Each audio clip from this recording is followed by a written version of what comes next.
राधे राधे प्यारे भक्तों, आज मैं तुमसे उस परम सत्य की बात करूंगा जिसे समझे बिना कोई भी जीव इस भवसागर से पार नहीं हो सकता। वो सत्य है शरणागति। शरणागति अर्थात अपने आप को पूरी तरह से प्रभु के चरणों में समर्पित कर देना। ये कहना आसान है पर करना बहुत कठिन। आज के समय में लोग भगवान की पूजा करते हैं, मंदिर जाते हैं, व्रत रखते हैं, पर शरणागति नहीं करते, क्योंकि शरणागति का अर्थ यह है कि अब मैं नहीं रहा, केवल प्रभु रह गए। मेरी इच्छा नहीं रहे, केवल प्रभु की इच्छा रह गई। मेरा कुछ नहीं रहा, सब कुछ प्रभु का हो गया। श्री कृष्ण गीता में कहते हैं, सर्वधर्मान् परित्यज्य मामेकं शरणं व्रज, अर्थात सब धर्मों को छोड़कर केवल मेरी शरण में आ जाओ। ये है शरणागति की परिभाषा। पर हम क्या करते हैं? हम 1000 धर्म पालते हैं, 1000 नियम मानते हैं, पर प्रभु की शरण में नहीं जाते। शरणागति का सच्चा स्वरूप सुनो। शरणागति कोई कमजोरी नहीं है, शरणागति सबसे बड़ी शक्ति है। जब तुम अपने आप को प्रभु के चरणों में समर्पित कर देते हो तो प्रभु तुम्हारी जिम्मेदारी ले लेते हैं। फिर तुम्हें किसी बात की चिंता नहीं रहती। पर शरणागति का अर्थ यह नहीं कि तुम कर्म करना छोड़ दो। शरणागति का अर्थ यह है कि तुम कर्म तो पूरी निष्ठा से करो, पर फल की इच्छा मत रखो। तुम ये समझो कि मैं तो केवल निमित्त मात्र हूं, असली कर्ता तो प्रभु ही। जब धोबी कपड़े धोता है तो उसे पत्थर पर पटकता है, कपड़ा टूटता नहीं बल्कि और साफ होता है। वैसे ही जब प्रभु तुम्हें विपत्ति में डालते हैं तो समझ जाओ कि वे तुम्हें साफ कर रहे हैं, तुम्हारे पुराने जन्मों के संस्कारों को धो रहे हैं। पर संसारी मनुष्य क्या करता है? जब विपत्ति आती है तो वो प्रभु को दोष देने लगता है, कहता है कि मैंने इतनी पूजा की, इतना दान किया, फिर भी ये दुख क्यों आया? ये शरणागति नहीं है, ये तो व्यापार है। तुमने पूजा की किसी फल की इच्छा से, प्रभु के प्रेम से नहीं। बस शरणागत की पहचान। शरणागत वह है जो हर परिस्थिति में प्रभु के चरणों में दृढ़ रहता है। सुख आए या दुख, सम्मान मिले या अपमान, धन आए या सब नष्ट हो जाए, शरणागत का विश्वास नहीं डिगता। वो कहता है, मेरे तो गिरधर गोपाल दूसरों ना कोई बस, देखो मीराबाई को, उन्हें कितना सताया गया, जहर दिया, सांप भेजे, नदी में फेंका, पर उन्होंने कभी प्रभु पर संदेह नहीं किया। वे तो नाचती रहीं, गाती रही, क्योंकि उन्होंने पूर्ण समर्पण कर दिया था। शरणागत को यह विश्वास होता है कि प्रभु जो भी करते हैं मंगल के लिए ही करते हैं, भले ही हमें समझ में ना आए। पर प्रभु तो सर्वज्ञ हैं, वे जानते हैं कि हमारे लिए क्या अच्छा है।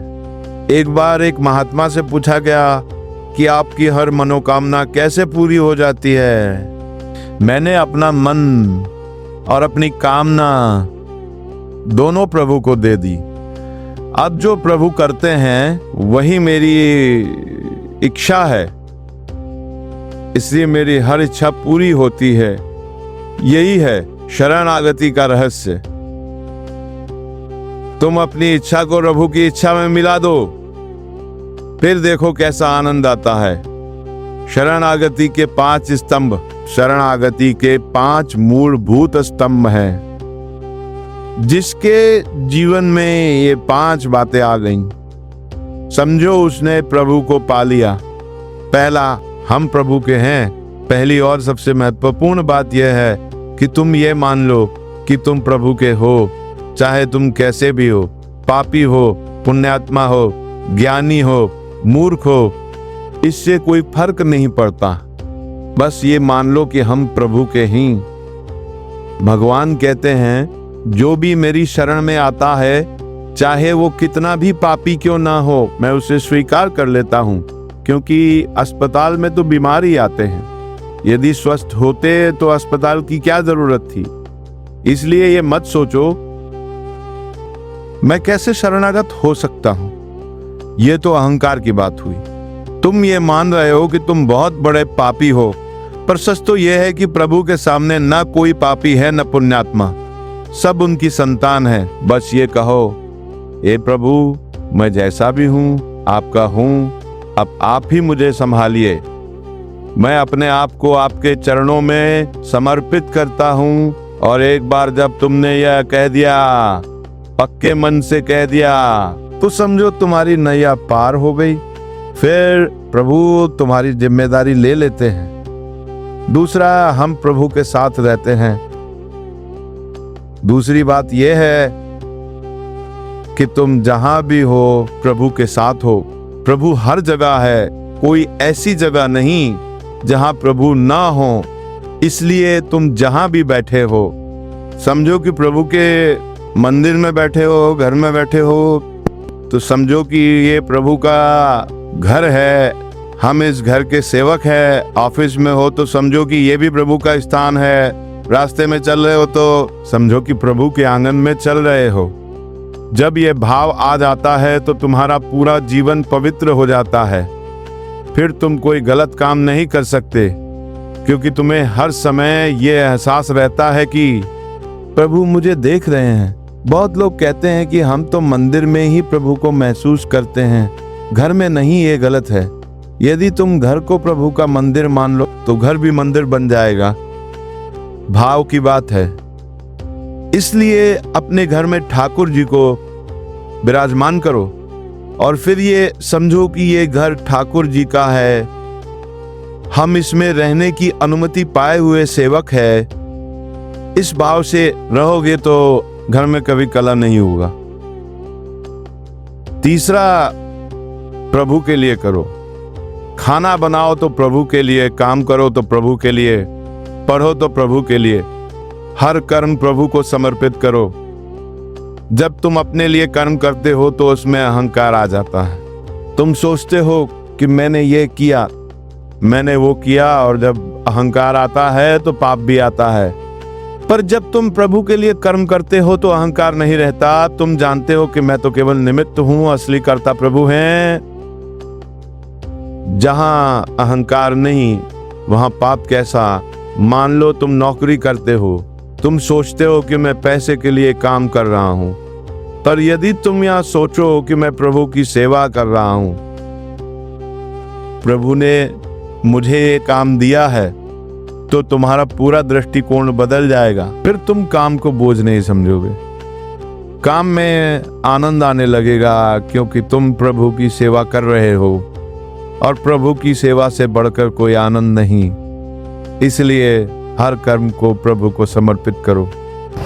सुबह उठ के कहो, हे प्रभु, आज जो भी कर्म मुझसे होंगे वे सब आपके लिए होंगे। आप ही करता है, मैं केवल निमित्त हूं। हम प्रभु का प्रसाद पाते हैं। चौथी बात यह है कि तुम जो भी खाओ पियो वह प्रभु का प्रसाद समझकर खाओ। पहले भोजन को प्रभु का प्रसाद समझकर खाओ। पहले भोजन को प्रभु को अर्पित करो, फिर प्रसाद रूप में ग्रहण करो। जो भोजन तुम प्रभु को अर्पित नहीं कर सकते वो भोजन तुम्हें भी नहीं करना चाहिए। प्याज, लहसुन, मांस, मदिरा, ये सब तामसिक भोजन हैं। इन्हें प्रभु को अर्पित नहीं किया जा सकता। बहुत लोग कहते हैं कि हम प्याज लहसुन नहीं छोड़ सकते, पर यह तो जवान का गुलाम होना हुआ। यदि तुम सच्चे शरणागत हो तो यह त्याग तुम्हें कठिन नहीं लगेंगे। अब तुम शुद्ध सात्विक भोजन करोगे तो तुम्हारा मन भी शुद्ध होगा। मन पर भोजन का बहुत प्रभाव पड़ता है। तामसिक भोजन से मन में तामसिक विचार आते हैं, सात्विक भोजन से मन में सात्विक विचार आते हैं। इसलिए शरणागत को हमेशा सात्विक भोजन ही करना चाहिए और हर बार भोजन से पहले प्रभु को भोग लगाना चाहिए। भले ही 1 मिनट के लिए, पर प्रभु को अर्पित जरूर करो। वो 5वां हमारे पास जो है वो प्रभु का है। 5वीं और अंतिम बात यह है कि तुम्हारे पास जो कुछ भी है वह सब प्रभु का है, तुम्हारा अपना कुछ नहीं है। ये घर प्रभु का है, ये धन प्रभु का है, ये शरीर भी प्रभु का है। हम तो केवल रखवाले हैं। प्रभु ने हमें ये सब संभालने के लिए दिया है। जब ये भाव आ जाता है तो फिर मोह नहीं रहता। तुम जानते हो कि ये सब प्रभु का है, तो इसमें आसक्त क्यों हो? प्रभु ने दिया है, प्रभु ले भी सकते हैं। हम तो केवल ट्रस्टी है। और जब कोई सेवा का अवसर आए तो बिना सोचे समझे सेवा करो, क्योंकि ये धन तो प्रभु का है। प्रभु की सेवा में लगाने से बढ़िया और क्या उपयोग हो सकता है? मजदूर जब काम करता है तो उसे मजदूरी मिलती है, पर घर का बेटा जब काम करता है तो उसे मजदूरी नहीं मिलती, क्योंकि वो घर का है, सब कुछ उसी का तो है। वैसे ही शरणागत को कोई फल की इच्छा नहीं होती। वह तो घर का बेटा है, सब कुछ तो प्रभु का है और प्रभु हमारे हैं, फिर किस बात की चिंता?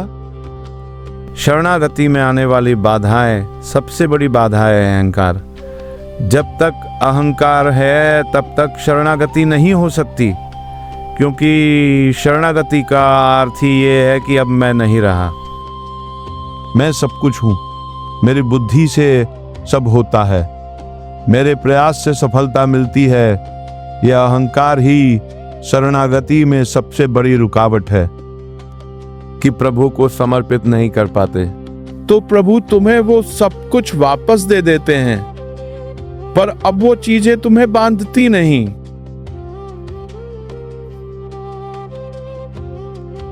रखवाले हो।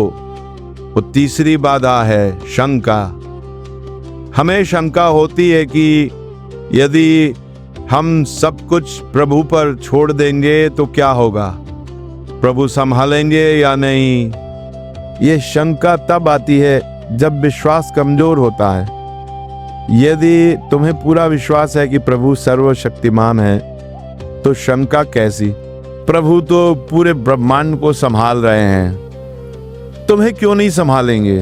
शरणागति का फल जिसने सच्ची शरणागति कर ली, उसे फिर किसी बात की चिंता नहीं रहती। वह निश्चिंत हो जाता है, क्योंकि अब जिम्मेदारी प्रभु की हो गई। बस शरणागत को जीवन में अद्भुत शांति मिलती है। भले ही बाहर से तूफान आए, पर भीतर गहरी शांति रहती है, क्योंकि वो जानता है कि प्रभु संभाल रहे हैं। शरणागत को भय नहीं रहता, मृत्यु का भी भय नहीं, क्योंकि वो जानता है कि ये शरीर तो नश्वर है, असली में तो आत्मा हूं और आत्मा अमर है और आत्मा प्रभु की है। शरणागत के हृदय में प्रभु का वास हो जाता है। भगवान कहते हैं कि जिसने अपना सब कुछ मुझे दे दिया, मैं उसके हृदय में आ जाता हूं, फिर वो मेरा प्रतिनिधि बन जाता है। लोग कहने लगते हैं कि ये संत नहीं, साक्षात भगवान हैं, क्योंकि उनके व्यवहार में, उनकी वाणी में भगवान झलकने लगते हैं। अंतिम बात, शरणागति कोई कठिन साधना नहीं है, ये सबसे सरल मार्ग है, पर इसके लिए पूर्ण समर्पण चाहिए। सकते कि हाँ मैं शरणागत हूं, पर ये एक चीज मैं अपने पास रखूंगा। नहीं, शरणागति में सब कुछ देना होगा, पर डरो मत। जब तुम सब कुछ दे दोगे तो प्रभु तुम्हें वो सब कुछ लौटा देंगे जो तुमने कभी सोचा भी नहीं होगा। प्रभु इतने दयालु, तो आज ही संकल्प लो, कहो ए प्रभु, मैं अपने को पूर्णतः आपके चरणों में समर्पित करता हूं। अब मैं नहीं, केवल आप है, केवल आपकी इच्छा है। और देखो कैसे तुम्हारा जीवन बदल जाता है, कैसे शांति आती है, कैसे आनंद आता है। यही है शरणागति का चमत्कार। मेरे तो गिरधर गोपाल दूसरो न कोई, मेरो पति सोई वर जधा वे।